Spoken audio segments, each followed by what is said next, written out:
"You'll be in row 14, next to the service area," the coordinator droned, while my daughter-in-law smiled coldly. "My family will lose face if your poverty shows." My son lowered his head and stayed silent. No defense, not a single kind look. In the glittering hall, over strings and clinking glasses, I, the groom's mother, was seated behind even the photographers. I tightened my grip on the champagne flute, hearing the glass tremble in my hand. 10 years a widow, 40 years raising a child, and all I was worth was a seat at the very end. I didn't cry.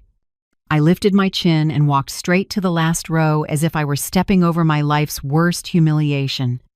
And when I sat down, a silver-haired man in a sleek black suit placed his hand over mine and whispered, "Let's pretend we came together." I turned, my heart stopping. He was the first love I thought I'd lost forever. They had no idea that from that moment on, the one getting pushed out of a seat today wouldn't be me. If you're still listening, tell me where you're watching from. Every comment you leave is another mark in this journey. And if this story has touched you, don't forget to hit like so it can reach even further. My name is Mabel Carter, 66, widowed for 3 years. I taught English at a public high school on Chicago's South Side for more than 40 years. I'm not wealthy, but I get by on my pension and the small house my husband and I owned. I thought I'd made peace with loneliness after my husband, Harold, died of lung cancer. But today, at my son's lavish wedding, I finally understood. Real loneliness is when people are alive and still deny you basic respect. The ceremony was at the Devon Estate, a sprawling property owned by Camille's family, the very people who never accepted me from day one. Everything felt so showy it was almost numb. Tables draped in crisp white, Moet and Chandon flowing like a stream, guests in designer labels, and white roses stretching out like Versailles. In my clean but worn navy dress, I felt like an ink stain on a luxury canvas. When staff pointed me to my seat, I almost couldn't believe it. Row 14, directly behind the service area after the photographers and the flower handlers. Up front, Camille's mother, Patricia Devon, sat among a row of society women in gleaming pearls. They looked at me and murmured. I clearly heard one say to the woman beside her, "Is that the groom's mother? I heard she taught at a public school, must have been rough." Another gave a small laugh, her voice dripping with disdain.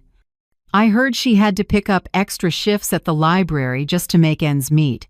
I said nothing. I sat on the cold chair, back straight, hands on my lap, willing myself not to shake. Up at the front, Bryce looked different, tailored suit, perfect smile, standing with the ease of someone who'd forgotten what it meant to be poor. I remembered the little boy who came home with muddy sleeves, handed me a bunch of dandelions, and said, "Mom, these are for you because you're the prettiest in the world." I smiled, then felt my nose sting. Where did that little boy go? The music rose. Camille came down the aisle in a wedding gown so long it needed 2 people to carry. Light flashed off the diamonds at her throat, making me squint. She never looked at me, not once. I was a shadow she wanted erased from the frame. Just as I was about to lower my head to escape the contempt around me, the chair beside me slid. An older man, silver hair shining in the sun, sat down. A whisper of bergamot cologne drifted over. He wore a Swiss watch. His movements were slow, refined. I thought he'd made a mistake and was about to say something when I heard his voice, low, steady, certain. "Let's pretend we came together." I froze. He leaned in with a calm smile and gently set his hand over my clenched one. The touch made me stiffen for a few seconds, but strangely, there was no embarrassment, only warmth. From the front, I saw guests beginning to turn. Their eyes changed from pity to curiosity, and then, slowly, to caution. A woman in a feathered hat whispered to her husband, "Who's that man with the groom's mother? He looks powerful." I didn't turn, but I caught the hint of a smile at the corner of the man's mouth. On the stage, Bryce glanced down and his gaze landed on us. In that instant, his face went pale. I saw his lips move like he wanted to ask something but didn't dare. Camille followed his stare. When she saw me smiling, speaking with the mysterious man, her face went rigid.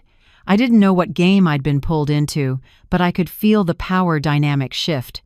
Those who'd looked down on me were now more careful. Those who had turned away began to watch. I tilted my head and whispered, "I don't understand what you're doing." Without looking at me, he said, "Just smile.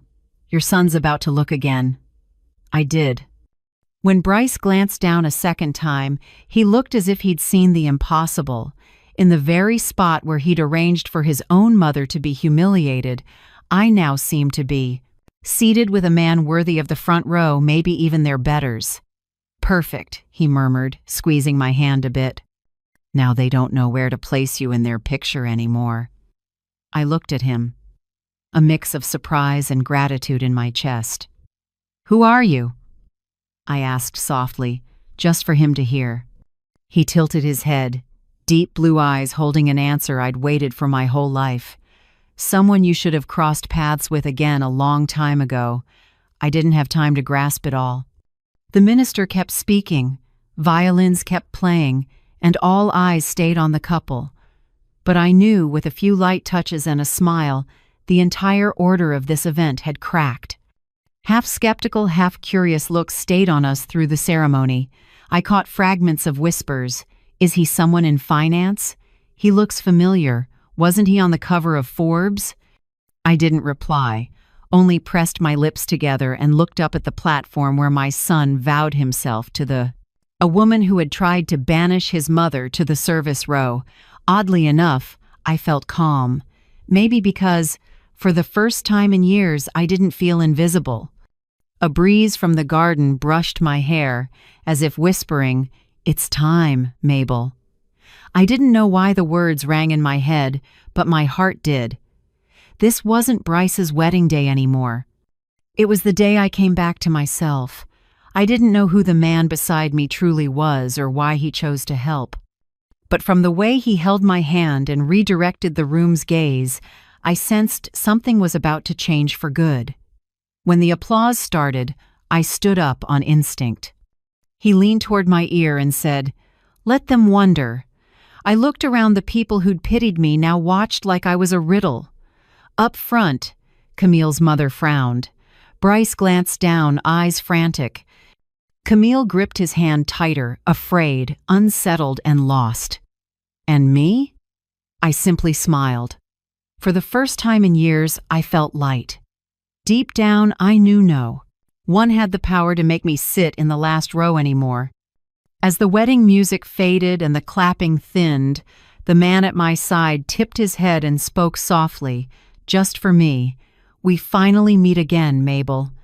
I lifted my face to ask who he was, and the slant of afternoon light across his silver hair revealed deep blue eyes, the exact blue I'd memorized half a century ago. I froze. The sound around us, music, chatter, fell away until only his face remained. "Sebastian?" My voice caught in my chest. He smiled and nodded slowly. "Call me Seb, the way you used to." I could hardly breathe. That name, I hadn't spoken it in 50 years. I thought I'd forgotten, but memories don't die, they only sleep. We stayed quiet for a few minutes as the clapping dwindled and the crowd drifted off. I noticed his hand still holding mine warm, steady, as if no years had passed at all. "You've changed a lot, but your eyes haven't," Seb said gently, his voice deeper and a touch rough with age. "When the minister read the vows, you still bit your lip." I saw. I laughed through a tight throat, embarrassed, and moved. "You remember things like that?" "I don't forget anything about you, Mabel. Especially the things that once made life feel meaningful." I looked away, hiding the tear that had slipped free. As people began to scatter, Seb said, "Walk with me? I've got a lot to tell you." I nodded. We left the reception and wandered into the garden behind the mansion, where rows of lavender perfumed the evening breeze. Voices and laughter faded, leaving only the soft crunch of our shoes on gravel. I looked for you for years, Seb began, eyes straight ahead. That year I went to London for a business program. I thought I'd be gone a few months. I wrote you dozens of letters, sometimes one every week, sent to your old home address. I stopped. A breeze shivered across my shoulders. I never got a single one. Seb turned, his eyes filling with shock and a deep sadness. Not one? No calls, no messages? I shook my head. Not a word. I thought you'd forgotten me or found someone else. My mother told me you were the kind of man who only cared about money. Seb closed his eyes, exhaling hard. Margaret, I suspected. When I came back, I called and was told you'd moved with no forwarding address. I went to the house, but they said it had been sold. I was quiet, his words falling like rain on a field of parched memories. Loose pieces slid into place, years of waiting for letters that never came, my mother's refrain, marry someone stable, don't be foolish for love, I whispered, almost confessing. She hid everything. She even erased the messages on the landline. I was naive and believed you'd moved on. Then I met Harold, kind, steady, safe, and convinced myself it was for the best. Seb stepped closer, eyes glassy. I came back to Chicago twice after that, once in 1978, then in 1980. The first time, I hired someone to find you, but you were married. The second time, I saw your wedding photo in the paper and knew I was too late. I gave a small, aching smile. 50 years late, Seb. Maybe fate kept a sliver of mercy for us. He nodded, voice rough. I never married. There were a few women, but I couldn't keep going when I kept comparing them to you. For years, I read about you, your teaching awards, the students you helped. You were always the person I believed would change the world, quietly but for real. I turned away, not wanting him to see my red eyes. Thank you, but I was just a regular teacher. My life was calm, safe. Only sometimes, in the middle of the night, I wondered, if your letters had reached me, would I be sitting here with you now? Seb touched my arm lightly. Don't blame yourself, Mabel. We did what we thought was right. I only regret we let someone else decide for us. The words lodged in my throat. I thought of my mother, strict, controlling, obsessed with the safest path. I loved her, and I resented her. Because of her, my life turned a different way. We stopped by a small garden pond, its surface catching the late sun. Seb sat on a stone bench and motioned for me to join him. He pulled a small object from his pocket, an old photo with yellowed edges. A young woman with brown hair smiled brightly, holding a fistful of wildflowers. I've carried this since 1972. My hands shook as I took it. I thought you'd have thrown this away long ago. No, he said with a soft smile. I once thought if I kept it, I'd never love anyone else. Then I realized letting go isn't forgetting, it's accepting that love can exist even when the person isn't there. I looked down at the photo, my voice small. I loved Harold, Seb, truly, but he never saw me the way you did. Our marriage was peaceful, responsible, affectionate, but it didn't have a spark. Maybe I learned to live without being seen. Seb pressed a hand to his chest, and I, somehow, lived as if I were still seeing you. Strange, isn't it? A man can pass 1,000 faces and only remember one pair of eyes. I steadied myself. You know, some nights I dreamed we were back at Romano's, the little Italian place on 12th Street where I used to steal the olives from your salad. Seb laughed deep, still young somehow. And you got caught because I counted how many were left. I remember. You blushed the whole evening. We both laughed, the sound mixing with lavender on the air and the hush of water, like memories getting dusted clean. My life has gone far from where we started, Seb said after a quiet moment. I built a company, met politicians, walked into rooms full of powerful people. And in moments like that, I remembered the 18-year-old girl on the front steps, reading Whitman to me. My throat tightened. Don't say these things, Seb. We're too old to dream like that. He smiled, tipping his head, eyes still bright as ever. No, Mabel, we don't need to go back. We only need to choose the next 20 years well. I stayed quiet. The pond reflected two older people sitting side by side, two who once loved madly, lost each other to pride and control, and now sat hand in hand, no longer young, but no longer afraid. The breeze lifted the lavender again.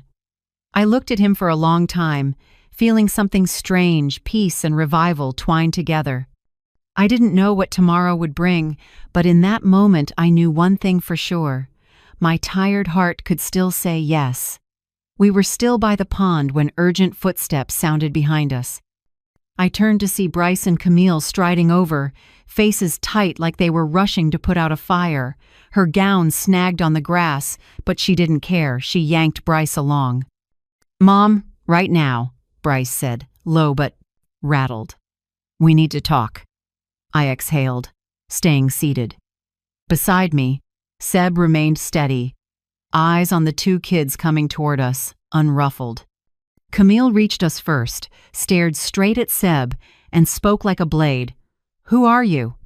Seb smiled, stood, adjusted his tie like he was stepping into a meeting, and answered evenly, "I'm someone who once mattered a great deal to Mabel." The air froze. Bryce blinked, as if trying to assemble pieces he'd never seen before. Camille frowned, stepped back, then dropped her voice to a sharp hiss. "I'm serious. This is my son's wedding, not a place for strangers." I rose, voice calm. "Camille, you're speaking to my guest, and he is most certainly not a stranger." Seb gave me a brief nod enough to steady me. He said clear and level, "I'm sorry if my presence bothers you, Miss Devon. But perhaps you should worry more about how you treat your mother-in-law than about other people's resumes."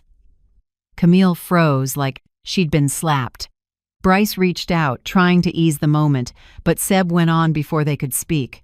I watched from start to finish a mother push to the last row at her own son's wedding. Humiliation dressed up as honor and money. I heard Bryce take a sharp breath. "No, you've got it wrong," he said quickly. "It was just a seating mix-up. Staff placed the rows wrong. There was no intent." I faced my son and held his eyes. "A mix-up or a choice, Bryce?" He went quiet. For me, that question needed no answer. Camille jumped in, scrambling to salvage control. "Mabel, I think you're being too sensitive. Everyone was busy and, our family's reputation had to be protected." "Reputation?" Seb cut in, still polite but cool. "If your reputation is built on diminishing others, you might want to revisit your definition." Color rose beneath Camille's makeup, whether from shame or anger didn't matter. Bryce looked lost, fingers tight around his glass. He glanced at me, as if asking me not to make this worse. This time, I didn't rescue them. Seb slid a hand into his pocket, speaking slowly with the weight of power he didn't need to flaunt. "As it happens, I just finalized a deal 2 weeks ago. My firm, Whitmore Capital, acquired the downtown commercial building where Devon Realty Group has its headquarters." The air changed instantly. Bryce's head snapped up. Camille looked like she didn't trust her ears. "What did you say?" she stammered. "The building on Michigan Avenue?" Seb nodded, gaze calm to the point of merciless. "That's right. The deal closed last week. I only remembered the detail when I saw the Devon logo on the wedding stage." Silence crashed over the garden. Camille's face drained, her expensive makeup no match for raw panic. Bryce stood still, mind racing. Seb looked at them, his voice quiet, no need to raise it. "I hadn't planned to discuss business here, but perhaps this coincidence is well-timed." Then he turned to me, the gentle smile returning. "Mabel, it's been a long day. We should leave. There's a place by the lake I'd like to take you to dinner, if you're willing." I smiled, no hesitation. "I'd like that." Camille's eyes widened. "You're leaving in the middle of the reception?" People are waiting for the family photos." I turned, answering softly but clearly, "Family? Are you sure that's what you want to capture?" "A mother parked by the service station?" Bryce drew a breath, ready to say something, but I stepped forward, slower and firmer than I'd ever been. "I'm not an obligation for you to manage anymore, Bryce. From now on, I choose my own place." Seb held out his hand. I placed mine in his, and a strange steadiness spread through me. Simple, but the whole garden seemed to hold its breath. As we walked away, whispers trailed behind, curiosity edged with respect. Someone murmured just loud enough for me to catch, "Is that really Sebastian Whitmore? And he's with the groom's mother? I can't believe it. If so, the Devons are in trouble." I didn't look back. I only held Seb's hand and followed the stone path to the back gate. The breeze moved through the maples, lavender and champagne mingling in the air. With every step, another layer of old dust fell away. At the car, Seb opened my door like we were 20 again. "I'm sorry," he said quietly. "If I'd known today was your son's wedding, I'd have come sooner. Maybe everything happens for a reason." I looked at him, a feeling I couldn't name rising relief and ache twined together. "You don't owe me an apology, Seb. If anyone does, it's those who treat love and respect like bargaining chips." He smiled, soft as the afternoons I remember. "Then tonight let me feed you well and talk for a long time like two old friends waking from a long dream." His car rolled out of the garden, catching the last light on the glass. Through the window, I watched the trees sway and Bryce and Camille shrink into the murmuring crowd. No one walked us out, and no one dared stop us. But I knew, in many eyes left behind, pity had vanished, replaced by something else: respect.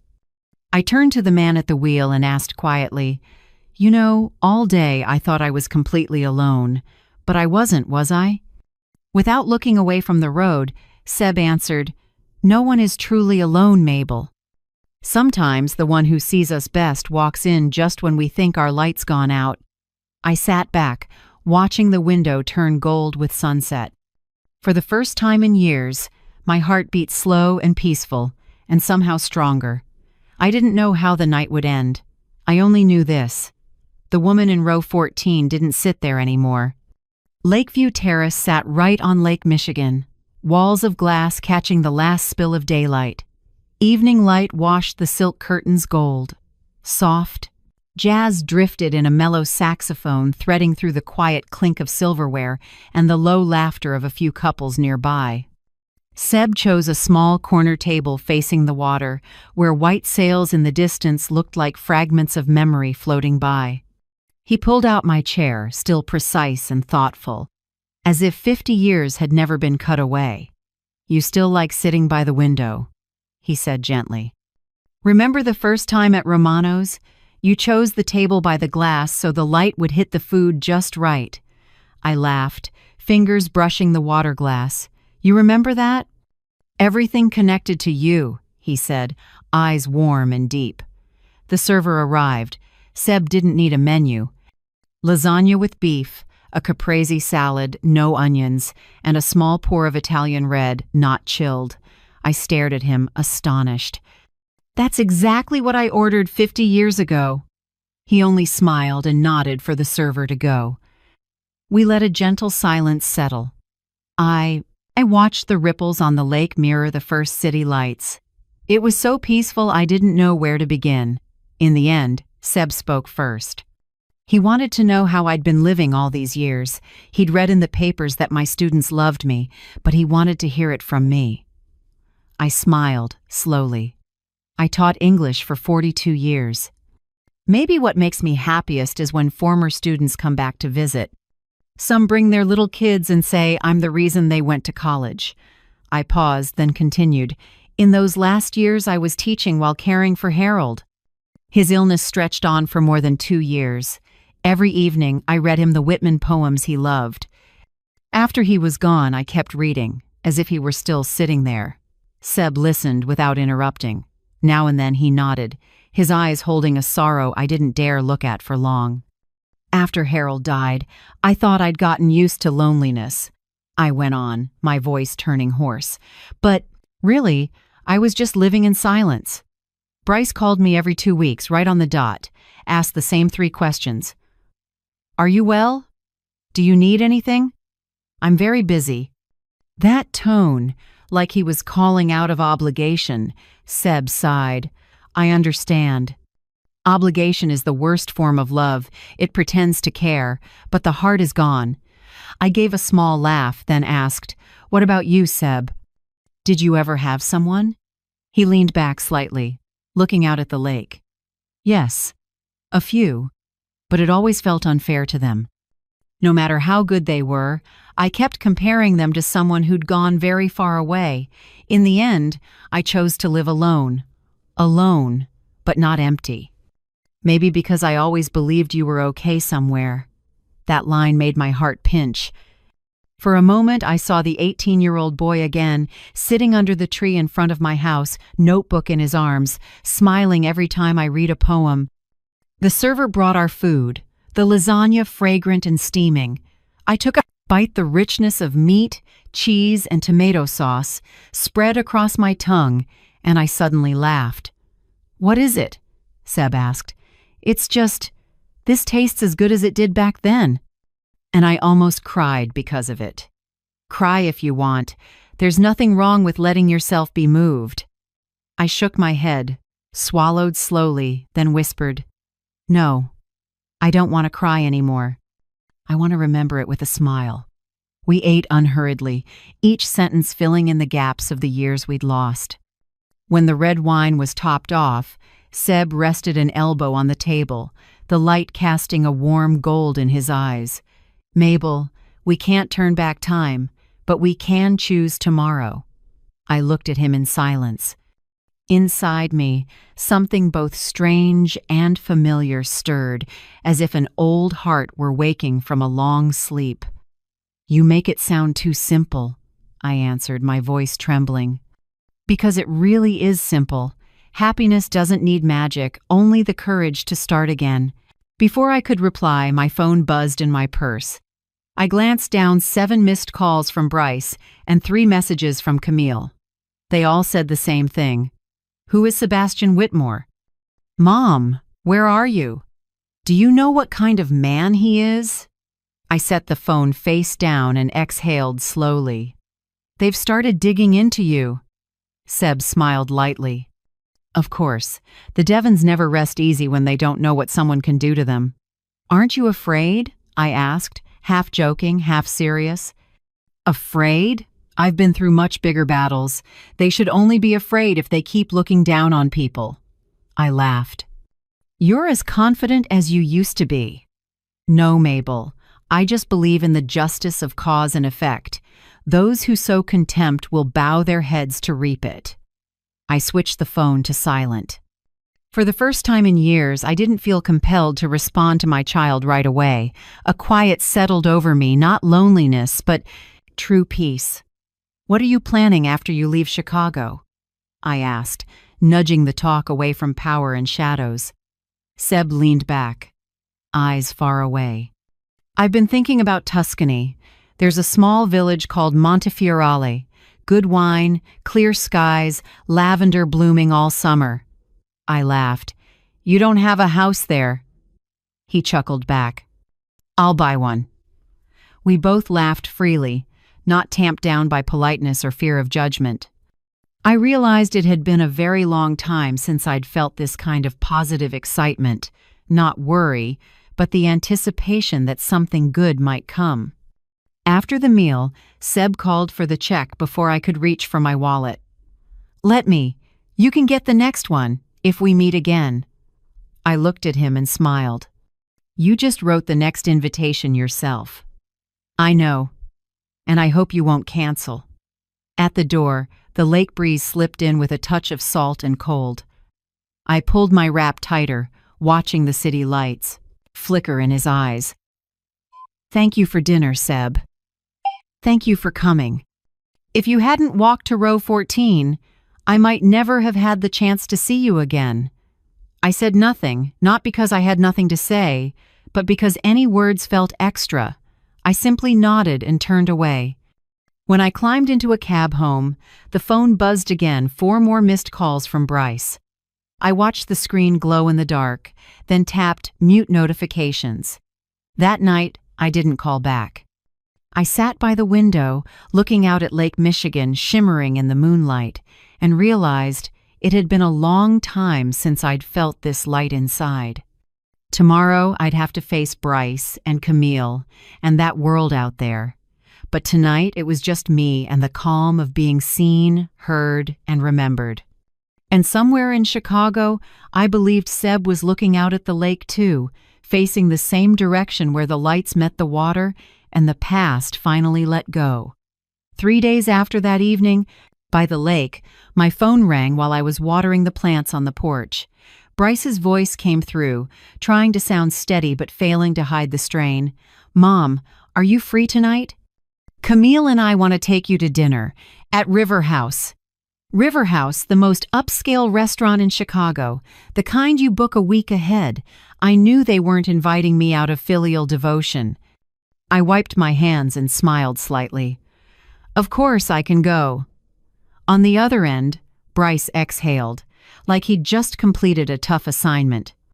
That evening, the restaurant glowed with candlelight, the polished wood floor reflecting warm gold. I arrived on time in a simple blush pink dress and the pearl earrings Harold once gave me. When the server opened the private room, I saw Camille already seated, wearing a French label I'd seen on a magazine cover. Next to her, Bryce scrolled his phone, looking worn out. "Mom." Camille stood and flashed a radiant smile like nothing had ever happened between us.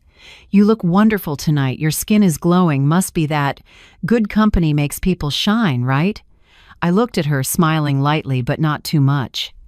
"That's right, Camille. Good companies, good partners, and good manners, those things always make people shine." Bryce's hand paused on his water glass. Camille pressed her lips together, trying to hold the smile. We sat. The private room felt luxurious but cold, like a meeting wrapped in velvet. Under the table, Seb quietly took my hand. He sat beside me, composed, his gaze calm and steady. That handhold wasn't showy, but it made me feel strangely safe, like a reminder I wasn't alone anymore. The server poured wine and slipped away. Camille started with small talk vacations, new projects, charity events. Everything came out in a flat, practiced tone, like she was executing a strategy rather than having a conversation. I stayed quiet, smiling at the right moment so she wouldn't know how. Clearly I was listening. When the main course arrived, grilled wagyu with truffles, Bryce set down his knife and looked at me. "Mom, I actually wanted to talk a bit about work." I took a sip of wine. "Yours or mine?" he faltered.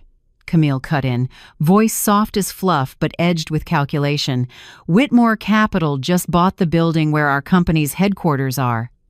It would be wonderful if your side could consider keeping the current lease. We could all benefit." Seb looked up, not rushing. He cut a piece of meat with measured movements, then said evenly, "Business is business, Miss Devon. No one gets to change terms based on personal ties if the conditions aren't right." I saw a tendon jump in Camille's neck. Bryce forced a thin smile and tried, "I think things can be flexible as long as both sides want it." Seb set down the knife, a rare sharpness flickering in his eyes. "I'm only flexible with people who know how to show respect." The braze. Words drifted out like a breath, yet the room fell absolutely silent.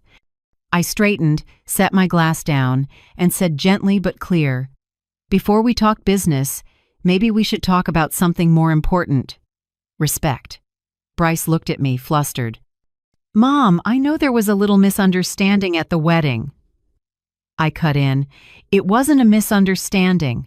It was a choice. You chose to seat me in the last row, behind the service area. You chose silence when your wife said my poverty would shame her family."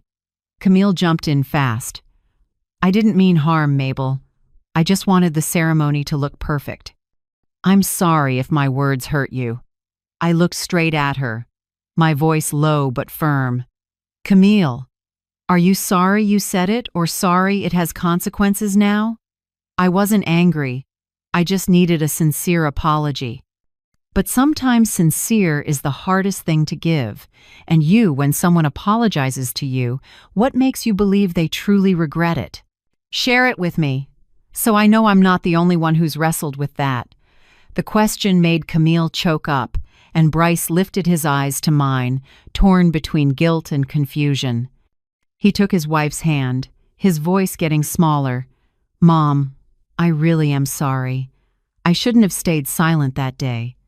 I just didn't want to mess up the ceremony." "Mess it up?" I asked softly. "More than seating your mother by the service station? You once promised your father you'd never make me feel left out. That day, I've never felt more foreign to my own son." Bryce lowered his head. I heard a spoon gently tap a plate. Camille set it down, trying to hide her irritation. Seb spoke up, quiet but impossible to dismiss. "Whitmore Capital didn't buy that building to make trouble. But we respect principles. Those who act right will always be treated right." They both understood. Camille slid back into politeness. "Of course. I just thought, we're family. We could find a way to work together so no one loses." I took another sip of wine, the tannins blooming lightly on my tongue. "Family isn't a contract, Camille. I don't need collaboration. I need respect." She forced a smile and shifted to congratulating the fresh start of our marriage, but her voice had lost its ease.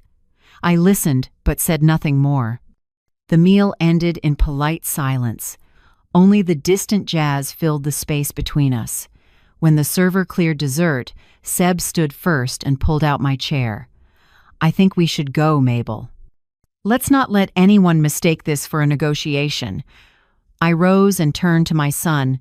"Bryce, I hear your apology. But forgiveness takes time. It's not something you can propose." He nodded, eyes damp but controlled. Camille stood still, lips pressed tight. Before I left, I looked at the two young people, the child I raised with sweat, and the woman I once believed would make him happy. "I hope when you say, 'I'm sorry,' it's because you mean it, not because you're afraid of losing a contract or status." No one answered. The table light reflected my face calm. Not angry, not bitter. I turned and walked out with Seb. On the way home, the city blazed, towers like glass blocks against the night. In the car, Seb stayed quiet, giving me room to think. "After a while," he said softly, "you held the ground, Mabel. I'm proud of you."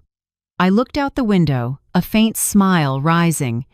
"Maybe I finally learned what you've known all along, that silence can be stronger than words." He nodded and found my hand, giving it a gentle squeeze. That night, I didn't feel tired. Maybe because, for the first time in years, I'd walked out of a conversation without feeling smaller. I didn't forgive quickly. I know forgiveness is a privilege, and this time, I won't hand it out easily. The next morning, I was making tea when the doorbell rang. The sound was even slow, arrogant, the kind of a person who rings not to wait, but to command. I opened the door. Patricia Devon, Camille's mother, stood there. She looked just as she had at their engagement party. A cream cashmere coat, a triple-strand pearl necklace, and a smile with more arithmetic than goodwill. "Mabel, dear, I hope I'm not intruding." Her voice floated, barely hiding the appraisal in her eyes. "You're not. Please come in." She crossed the threshold and let her gaze sweep the living room. I recognized that look from people who live in luxury they don't admire. They appraise. The wooden chair I'd bought at a yard sale, the clock Harold once repaired by hand, the old picture frames on the wall, everything seemed to be filtered through a lens of money. "Charming," she said, her mouth smiling but not her eyes. "Cozy, if a bit. Modest." I poured tea and slid a cup toward her. "Please." Patricia set her handbag on the table and clicked open the clasp. She drew out a check and set it. neatly between our cups. The words $50,000 were printed clearly. I looked up. She smiled, voice level, like discussing the weather. "This is not a bribe, Mabel. It's simply a way for both sides to benefit. If you could persuade Mr. Whitmore to keep the lease in place for Devon Realty's headquarters, this is yours." I leaned back and kept quiet a few seconds. Morning light coming through the window caught the tabletop, making the check gleam like a piece of metal. "Are you bribing me?" I asked slowly. Patricia smiled, tinged with arrogance. "I call it an arrangement. Smart people don't use the word bribe. This is a chance for you to help your family and receive a fair token in return." I glanced at the check again, then out the window. In the yard, the rose bushes Harold planted were still in bloom, their scent riding the breeze onto the porch. I remembered his mornings clipping stems, telling me, "Mabel, roses are only beautiful when no one pays for them." I turned back with a faint smile. "You know, Harold used to say roses shouldn't be bought with money. I think people shouldn't be either." I picked up the check, feeling the thick paper, the fresh ink. Then the sound of tearing filled the quiet room. She startled, eyes wide, but I'd already ripped it into 4 neat pieces and set them on the saucer. "My worth, ma'am, is not for sale." Patricia raised an eyebrow, her smile flattening to a thin line. "Be careful with grand statements, Mabel. In this society, no one is truly free. Your family, your son, his work, everything can be affected." I stood, walked to the door, and slid the bolt. 3 days ago, I might have been afraid. Today, I'm free. "Keep your social influence. I'll keep my self-respect." She looked at me a long moment, her gaze cooling. "You're making a mistake. If keeping myself is a mistake, I don't need to be right." A beat of silence. Then she lifted her bag and stepped out. Before she left, she turned back, leaving a trace of Chanel, number 5 inches the air. "I hope when the consequences come, you still have enough confidence to smile." The door closed, leaving only the scent of expensive perfume and a storm of anger hanging in the air. I sat and looked at the shredded check on the saucer. Torn paper, but the ink still bright. Money is strange. It only has power if we let it define us. I gathered the pieces, dropped them in the trash, and washed my hands under the tap. Cold water slid over my fingers, rinsing away the grime of insult. In that moment, I felt an old part of me dying off to make room for something new, firmer, and freer. I picked up my phone and called Seb. He answered after the second ring. "I'm here. Mabel? Guess who came to see me this morning? I'm betting it wasn't someone delivering flowers," he joked lightly. I laughed, my voice still unsteady. "Patricia Devon. She brought a check for $50,000. I'm guessing so we can both benefit?" "You guessed right." "I don't think she liked the way I declined." Seb chuckled, a warm, low sound that drifted through the line like morning heat. "I'm proud of you, Mabel. Plenty of people would take that check and excuse it as practicality. But you're different," I sighed. "I don't want my life traded again. I was controlled for too long." "Then it's time we do the opposite," he said, steady. "This afternoon, come to my office. Meet Whitmore Capital's attorney. There are a few things I want to discuss with you." I was surprised. "An attorney? Is something wrong?" "Not trouble. An opportunity. Sometimes justice has to be rewritten by the very people who were dismissed." I was quiet for a moment, looking out at the yard where the sunlight lit the roses. "Are you sure, Seb?" "I've never set foot in a law office, I'm sure, and I want you there not for revenge so we can close out the old things." I smiled, feeling my heart suddenly light. "Okay, I'll come this afternoon." After I hung up, I sat by the window, watching the garden soak in the sun. The scent of roses drifted into the room, blending with the trace of Earl Grey still in the air. I thought of Harold, the one who taught me that self-respect isn't what we say. It's the choice we make when temptation shows up. And today, for the first time in a very long time, I chose myself. Not out of anger, but because I want to be free in this little house, in a rose garden no one can price. Outside, the clouds thinned, sunlight poured through the frame and fell across the tea table and the stray scraps of check, glinting like small streaks of a new beginning. That afternoon, I went to Whitmore Capital as promised. The tower's glass caught the sun, imposing and cold, the kind of architecture that reminds you power doesn't have to shout, it just sits higher. Seb met, and me in the lobby, still in that familiar charcoal suit and deep blue tie. He smiled softly when he saw me, his eyes both encouraging and gentle. "You're here. Nora's waiting in the conference room." The room was on the 27th floor, with cherrywood paneling and a long table under muted lights. The woman at the head of the table stood as we entered, attorney Nora Patel, around 40, petite, with eyes sharp as a fresh blade. "Nice to meet you, Mrs. Carter. I've heard a lot about you from Mr. Whitmore." We shook hands, her grip warm but decisive. A thick file lay on the table, tabbed with blue and red flags. Nora opened her laptop, her tone calm and professional. "I've reviewed the full file on Devon Realty Group. You may want to know a few things."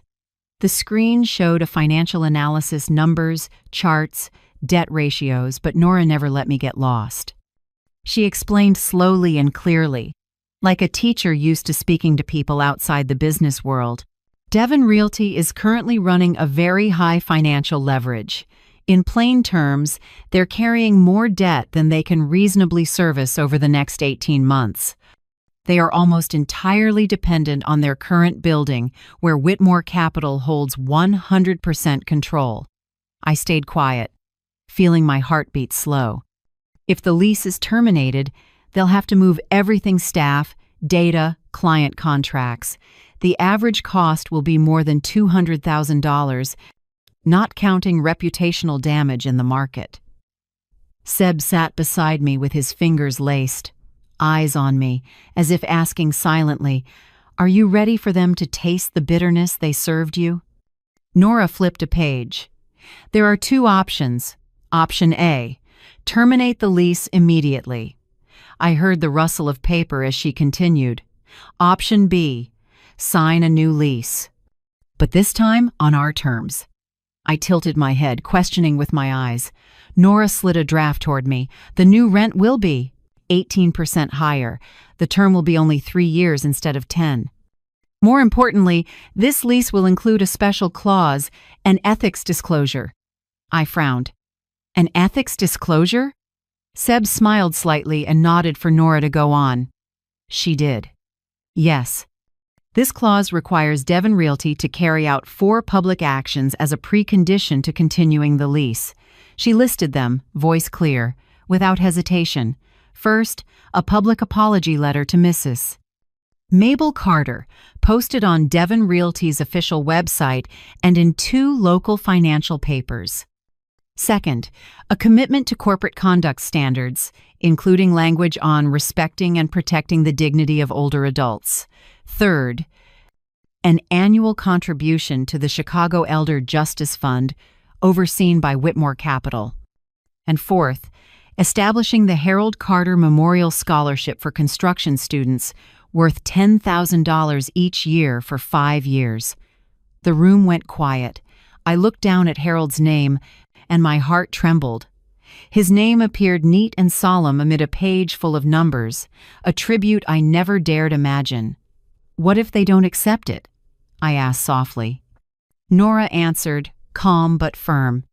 "Then the lease will automatically terminate 72 hours after they receive the proposal letter.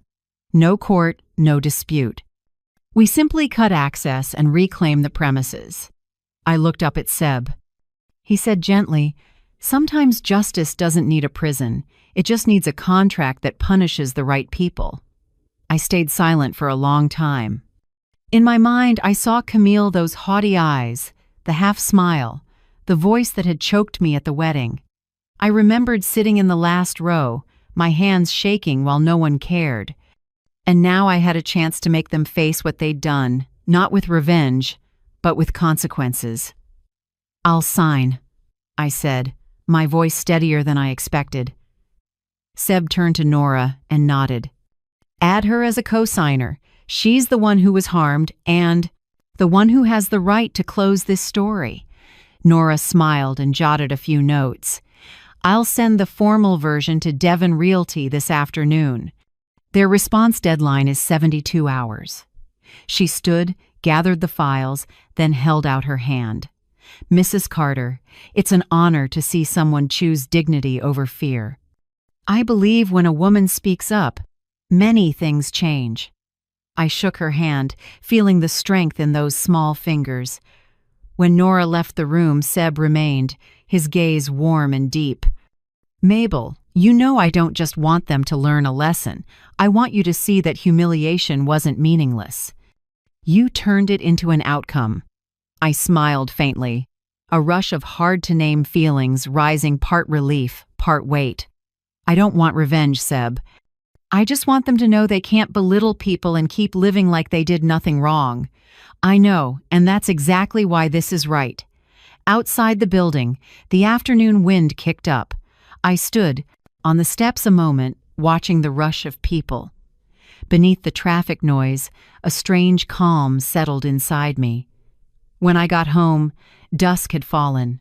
I lit a small candle in front of Harold's photo.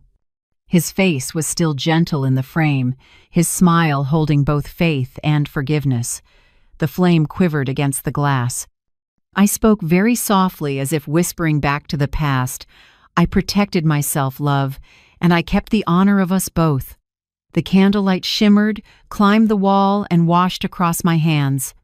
Outside, the night wind off Lake Michigan slipped through the window, carrying the scent of roses from the garden, the fragrance Harold loved. For the first time in years, I felt I was standing in the right place, not because anyone lifted me up, but because I had finally chosen not to bow. 2 days after the formal proposal went out, I was reading by the window when my phone wouldn't stop buzzing. Bryce's name filled the screen, the third call in 10 minutes. I hesitated, then picked up. My son's voice came fast and panicked. Mom, you have to tell Mr. Whitmore to stop this right now. This is blackmail. I was quiet for a few seconds. Outside, the breeze stirred the curtain, morning light spilling across the table like water. No, Bryce, I said slowly. This isn't blackmail. These are consequences. On the other end, Bryce breathed hard, his voice tight to the point of breaking. They're demanding we apologize in public, set up a scholarship, and raise the rent by nearly 20%. You know that will kill the company. I'm trying to protect our family's dignity, yours too. I pressed my lips together and looked at the cold tea in front of me. Dignity, son? Where was your dignity when I was seated in row 14? When you let someone say your mother's poverty embarrasses us? No answer. Only Bryce's ragged breathing and a heavy silence stretching like a rope tightening at both ends. Finally, he spoke, lower now. Mom, I don't want to fight. I just want a deal. Tell me what you need to let this go. Money or something else? I gave a small laugh, not mocking, just bitter. A deal? Bryce, I don't need anything. I just want you to choose a side. A side? His voice jumped, surprised. Yes, between the family that humiliated me and the mother who gave birth to you. On the line, everything went still. I thought he'd hung up until I heard a rough, shaky whisper. I don't know what to say. Then don't say anything. Think, I said. Because for the first time in your life, Bryce, you can't buy or bargain with your mother's self-respect. I was about to hang up, but paused, softening my tone. Do you remember when you were 8? You told me you'd never let anyone make me cry. On your wedding day, I cried. Not because I was insulted, but because you stayed silent. I heard a long inhale, then only quiet. A long quiet, heavy, as a decade of avoiding the mirror. At last, I said, gently like a goodbye, I hope you choose what's right this time. But I can't wait forever. Then I ended the call, refusing to let the conversation slide back into the old orbit where I had to soothe, yield, and soften other people's wrongs. That afternoon, I met Seb at a gallery in River North. No tension, no negotiating, just two people looking at abstract paintings for the penthouse Whitmore Capital was finishing. Seb wanted me to choose, but I've never been good at big decisions. For the first time in my life, I was about to say, "You pick," and stopped. I looked at a large canvas fields of blue and white, like the sky after a storm. "This one," I said, steady. "It makes me feel like I'm breathing." Seb smiled and nodded. "I think Harold would agree," I smiled back. "Harold would say this color shows dust too easily, but he'd agree." We stood together a long time, watching light strike. The wood frame. It felt strange in the best way to take part in a big decision without fear. No fear of being judged, no fear of being looked down on, no fear of being wrong. I realized the right to choose isn't a privilege, it's something I'd accidentally misplaced, loving too many people and forgetting myself. By the time I got home, twilight had settled. I set my bag on the table, turned on the light, and my phone pinged. Bryce. A short line, no period, no frills. "I need time." I sat with that message for a while.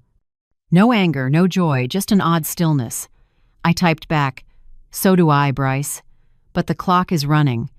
I put the phone face down and didn't check if he'd read it. I've learned love doesn't mean waiting without limits.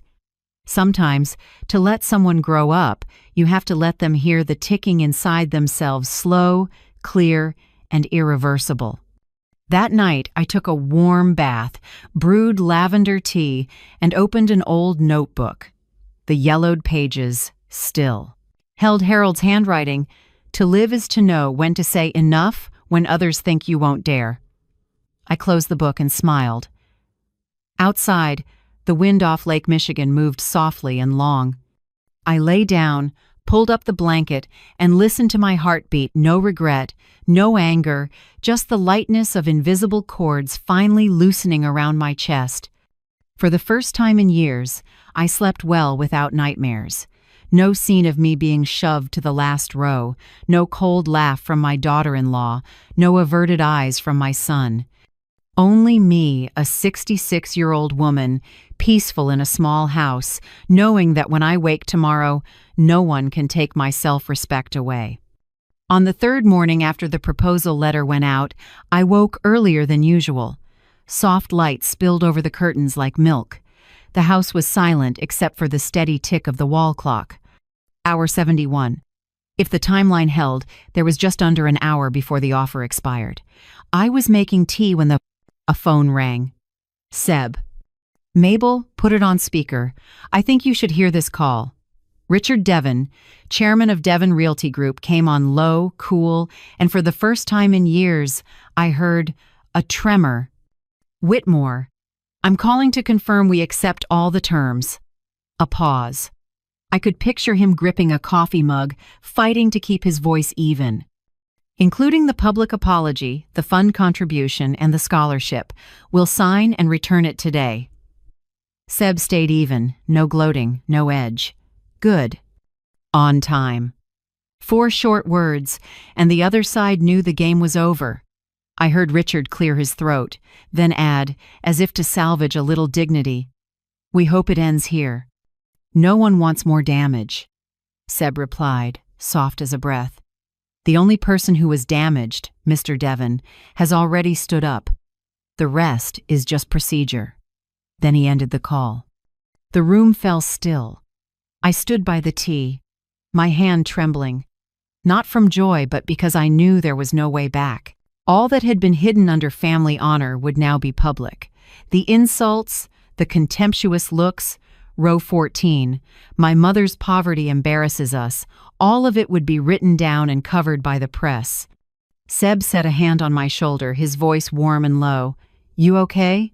I drew a deep breath and nodded. "I'm not scared, just, it feels strange, like I'm stepping through a doorway I never dared touch." He smiled. "You're not stepping alone. Nora confirmed the apology venue tomorrow night at the country club during the Chicago Children's fundraiser. Devon Realty is the lead sponsor. They want to announce the signing and apologize right on stage. I raised an eyebrow. In the middle of a fundraiser? Exactly. They want to win back face by showing social responsibility. For me, it's fitting justice, bowing their heads where they were proudest. I was quiet a long time, then asked softly, "You think I should go?" Seb looked at me, steady and kind. "I think you've listened to others speak for you long enough. It's time to show up for your own story." I nodded, warmth and fear braided together inside me. Then, it's time. That afternoon, a text from Nora Patel arrived. "The final agreement has been signed." They sent the scan. "Tomorrow night, Mr. Richard Devon will read the apology. Media will be present." I stared at the words on the screen, then set the phone down. I knew that moment wouldn't just be a legal win, it would be a kind of moral justice. No one would be jailed, no one would lose their freedom, but everyone would have to face the truth of what they did. That evening, while clearing the table, my phone lit up. Bryce. I opened it to a short message. "Mom, I'll be there for the announcement. I think I need to hear it with my own ears." I read it again and again. A mix of warmth and worry rose in me. Part of me wanted to hold my son and say if he understood, I'd forgive him now. But another part whispered, "Don't go soft too soon, Mabel. Forgiveness should follow humility, not precede it." I typed back simply, "I know. Thank you for telling me." Then I set the phone down, inhaled slowly, and looked at Harold's photo on the table. His smile was as gentle as ever, steadying the flutter in my chest. That night, I opened the closet and took out the simple black dress Harold once praised. "Mabel, that color makes you look like a woman who knows exactly who she is," he'd said at our 25th anniversary party. It still fit. The fabric had softened with time. I pressed it, hung it on the window to catch the morning sun, then sat before the mirror. My hair was more than half silver now, but I smoothed it back and twisted it into a loose bun. No heavy powder, no bright lipstick, just a touch of foundation and small pearl studs. The lamp reflected a 66-year-old woman whose face was no longer taut, but whose eyes were clear. I looked at myself and whispered, "Not the woman in the last row anymore." I pictured tomorrow the bright room, the faces that once turned away, the shaking voice reading an apology. I didn't know if I'd smile, cry, or simply stand still, but I knew one thing. I would be there, head high, the way Harold would have wanted. Before bed, I got a short text from Seb. "I'll pick you up at 6 o'clock. Not early, not late." I replied, "Bring the contract. I want to see it in our hands. It'll be there. And so will I." I smiled and set the phone down. Outside, the Chicago sky held a pale wash of orange. A light wind off the lake carried damp hints of water. I closed my eyes without fear. What I felt was something else, like being given my life back, not to retaliate but to close the circle. Tomorrow, the world might chatter and the news might run with it, but I knew that beneath the noise, this would be the day Harold would be proud and say, "You stood up, Mabel." At last. The next afternoon, Chicago's sky was unusually clear. Sunlight scattered over Lake Michigan like silver leaf. I sat in the car beside Seb, clutching my small bag, calmer than I'd expected. We pulled into the country club, the venue for the Chicago Children's fundraiser. A line of luxury cars moved through the gate. Staff in black and white uniforms hurried back and forth. Everything looked as lavish and polished as if nothing had happened in the world. But inside me, everything had changed. I had stepped out of the shadow of the woman in the last row. Today, I wasn't there to witness. I was there to be witnessed as myself. Seb parked, turned to me, his eyes both reassuring and proud. "Ready, Mabel?" I nodded. "It's time." The country club's main hall sparkled. round tables draped in crisp white, rows of crystal glasses, perfume mingling with jazz. As Seb and I walked in, familiar faces from the wedding turned to look. I saw women who had whispered about my old dress, men who had once shaken Richard Devon's hand with deference. Their eyes had a new tone now, not contempt, but a mix of curiosity and caution. A server guided us to the front rows, near the press area. I spotted Bryce in the first row to the right, shoulders rounded, hands clasped. Beside him, Camille wore an emerald dress. Makeup immaculate, but even from a distance, I could see the faint tremor at her mouth. When the clock struck 7 p.m., the stage lights softened. The host announced a special moment of social responsibility. Then, Richard Devon, chairman of the group, took the stage, voice low and controlled, working to sound composed. Tonight, on behalf of Devon Realty, we offer a public apology to Mrs. Mabel Carter, who was shown disrespect by someone in our own family. He paused and looked to the front row. Camille stood. No wedding lights now, no proud smile, just a young woman with downcast eyes, a paper shaking in her hand. "I'm Camille Devon," she said, voice thin but clear. "On my wedding day, I said something unforgivable, that my mother-in-law's poverty would embarrass our family. I also put her in row 14 near the service area and left her there as if she didn't belong to us." A ripple moved through the hall. A few people raised hands to their mouths. Camille continued, her voice catching. "Today, I understand that wealth isn't what you own, it's how you treat people. I'm sorry, Mrs. Carter. And I'm sorry to myself for being so small." The room held its breath. No laughter, no chatter. Even the cameras stilled for a few seconds, as if no one dared break that strange moment. No one had ever confessed so plainly, and no apology had ever been so public. I stood and walked slowly to the handheld mic the staff extended. I didn't look at the crowd or the cameras. I looked only at Camille, the daughter-in-law who had made me feel like a shadow in my own family. "I acknowledge your apology," I said, even neither cold nor shaking. A brief stillness. "I'm not saying forgive, because forgiveness can't happen in a day. But I acknowledge it because maybe for the first time we're telling the truth to each other." Camille bowed her head. Tears fell onto the paper, crushed in her hand. I turned to Bryce. He lifted his face, eyes red, and I knew for the first time my son truly saw me, not as a mother meant to endure, but as a woman with the right to stand tall.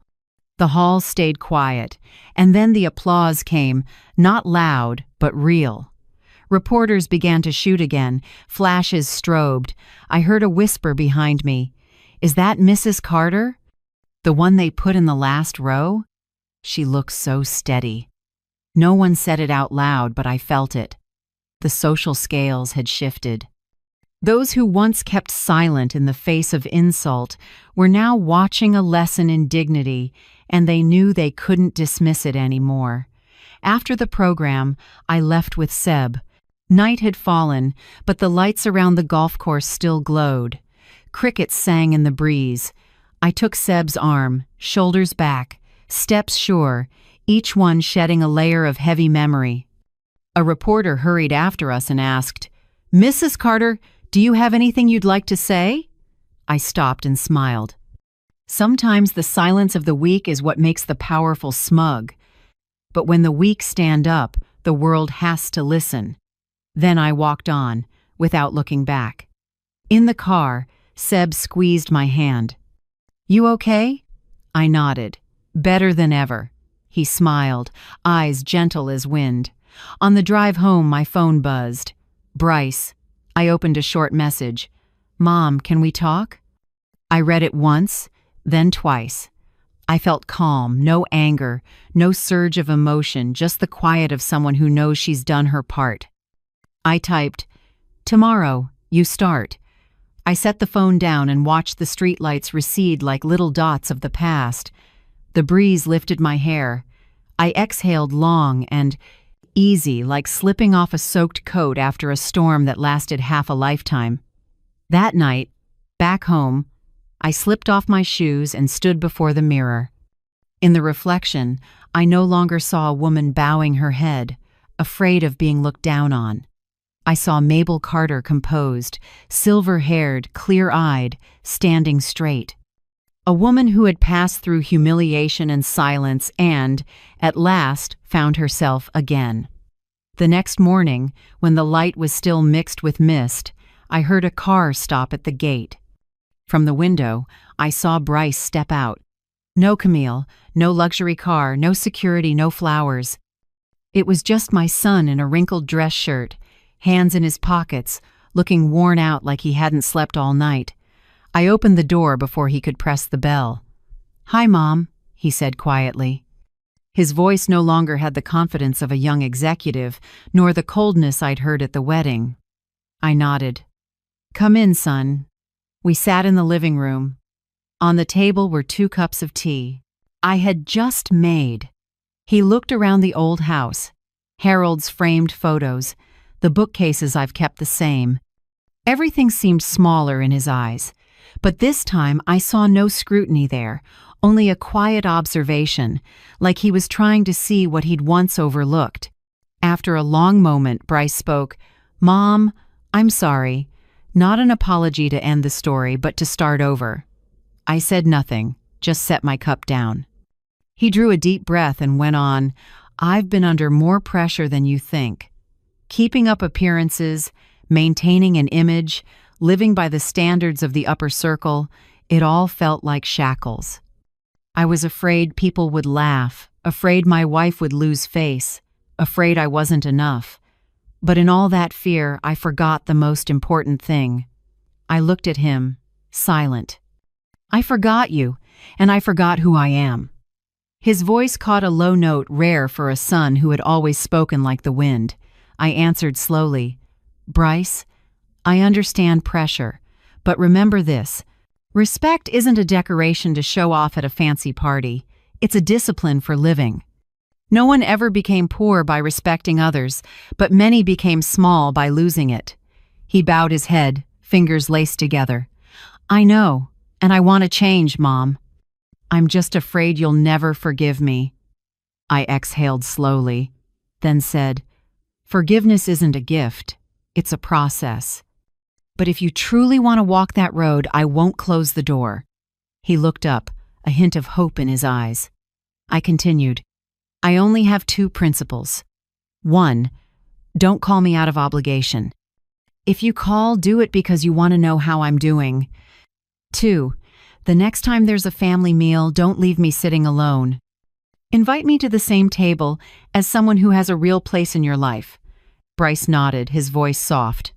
"I promise. Not because you asked, but because I want to." A warm silence settled between us. Outside, the wind stirred the rose petals in the garden, the one Harold used to tend. I knew that if he were still here, he would probably be smiling. That afternoon, I received an email from Nora Patel. The Harold Carter Scholarship has been officially signed. Devon Realty has sent the first funding exactly as in the contract. I read the line, and my heart dipped. Harold's name, after all these years, now appeared in a legal document not as someone gone, but as a recognized symbol of moral worth. I whispered, "Harold, you finally get to see your efforts weren't in vain." That evening, another message, Camille. "Mom, I want to meet privately to talk, not about work, about us." I looked at the words, no anger, no disdain, just tiredness. I typed back, "Not yet, Camille. When I'm ready, I'll let you know." Then I set the phone down and didn't read further. A few days later, Seb invited me to see Whitmore Capital's new project, a glass tower going up near downtown. When the elevator took us to the top floor, Chicago stretched below, river, homes, and streets crisscrossing like memories. Seb pointed outward. "This floor will be a community education and arts gallery. I want you to take a look. Maybe you'll have an idea." I walked the glass corridor, taking in the wide open space. Light poured through, making everything shimmer, opening a feeling of hope. After a while, I said, "I want a free reading corner for kids on the South Side. Many of them can't get to the library, but they still deserve to know what books are." Seb turned to me and smiled. "Perfect idea. I'll put you in charge of that part. Let's call it the Harold and Mabel Reading Corner, shall we?" I smiled, too moved to speak. "Are you sure?" "Sure. A building shouldn't just be tall, it needs a soul. And today, you just gave it one." That evening, as sunset washed the city, Seb spoke softly in the car. "In October, I have to go to Italy to oversee a project in Tuscany. Will you come with me?" I laughed. "Italy? I haven't been far from Chicago in more than 10 years. Then it's time, not to run away, but to say goodbye to fear." I was quiet. Fear, it had lived in me like a shadow, fear of being looked down on, fear of losing my son, fear of being forgotten. But as I looked out at the streetlights flicking on, I realized every fear shrinks once you start moving. "Okay, I'll go," I said, soft but sure. Seb squeezed my hand. "I knew you'd say that." That night I sat in my familiar room, a pen and a blank page on the table. I wrote to myself not to send, not for anyone else to read. The slanted letters trembled slightly but were clear. I lived too long in silence, in the fear of being looked down on, but today I know I have worth. Not because someone else says so, but because I choose to believe it. I set the pen down, folded the page, and tucked it into the old notebook where Harold once kept a list of rose varieties he wanted to plant. Outside, the breeze brushed through the garden, carrying the scent of flowers and the first chill of fall. I stood, looked out the window, and smiled. For the first time in years, the future didn't scare me. It opened quiet, warm like the morning after a storm, when everything is still wet, but sunlight has begun to slip through every leaf. 3 weeks after the public apology, a large bouquet sat at my door. Inside were carefully arranged white lilies, with a small card in a familiar hand, "Hoping for peace. Patricia Devon." I stared at the words for a long time. The flowers smelled light, elegant, and cold. I smiled and called the Children's Hospital in Chicago, where Harold had once supported a small music class before he passed. "I'd like to send this bouquet to the nurses in pediatrics. Please tell them it's from a mother who wants to thank those who still care with kindness." When the staff agreed, I felt a strange relief, like setting a stone down where it belongs. That afternoon, an email from Nora Patel. "Devon Realty has completed the first year of community commitments, the Harold Carter Scholarship, the service programs, and the fund for the South Side have all been launched on time." I read each line, slowly. It was no longer a battle of wounded pride, it was the continuation of fairness. I thought of the first students receiving scholarships in Harold's name, of the kids in the neighborhood holding new books from the reading corner Seb and I built. This wasn't just my win, it was a circle closed with meaning. On Friday evening, Bryce called. "Mom, I'd like to invite you to dinner. At my house, just family." His voice was gentle, careful, like someone walking on old wood floors, afraid to make a sound. I arrived at dusk. The house glowed with soft gold, nothing like the tense air from the last time I'd been there. When I stepped into the dining room, I stopped short, the long table, and my seat was in the very center. Bryce pulled out my chair and smiled. "This is yours, Mom. I want everyone to see you." I sat, my eyes landing on the empty chair across from me, a white rose placed on its back. Bryce said softly, "I think Dad should be here too, even if it's just with a flower." I couldn't help it. I nodded. "Your father always believed a table is only truly warm when everyone is respected." That dinner was simple. Roast chicken, mashed potatoes, and the red wine Harold used to love. No fancy words, no soundtrack, just laughter that started shy and grew real with each story. For the first time in years, I ate in peace, not in silence. When the dishes were done, Seb leaned toward my ear, his voice soft as a breeze. For the next 20 years, let's rewrite it, shall we? I looked at him and saw the familiar smile time couldn't wear down. Okay, but this time let me choose the title, I said. He chuckled and squeezed my hand. On the way home, I thought about my journey. From row 14, where they parked me by the service area to save face, to the center of my own life. No one carried me there. I walked it myself, with pain, with steadiness, and with the belief that dignity can't be reassigned. I know forgiveness isn't a door that swings open with a single word. Forgiveness arrives only when people change long enough that apologies are no longer needed when actions prove they've learned the lesson of respect. I'll wait for that to happen, without rushing, without forcing, without holding a grudge. That evening, Camille texted, "Mom, I read the article about the Harold Carter Scholarship. I understand now. If you allow it, I want to start over." I typed my reply, each word firm. The door opens when you are truly ready to live differently, Camille. Not sooner, not later. Then I set my phone down and looked around my small home. On the table were my passport, a new travel journal, and a plane ticket to Tuscany. Seb had already messaged, "I'll pick you up at Florence Airport, and from there we start the new leg." I smiled and packed everything neatly.